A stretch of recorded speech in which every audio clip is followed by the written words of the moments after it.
سلام بابا، خوبی؟ قشنگم. خواستم بگم بودنت چقدر قشنگه بابا. به خاطرت از آسمون میام زمین بابا. خودت میدونی چقدر نیازمی.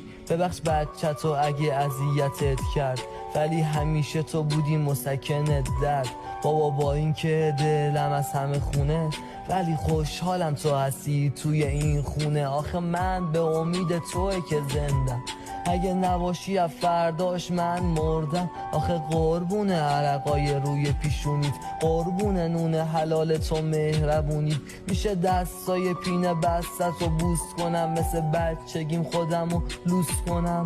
واسه بی احترامیام معذرت، من قدر تو ندونستم معذرت.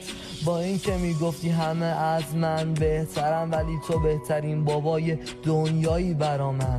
روزت مبارک مرد خونه، خوشحالم هستی تو این خونه. خیلی دوست دارم بابا.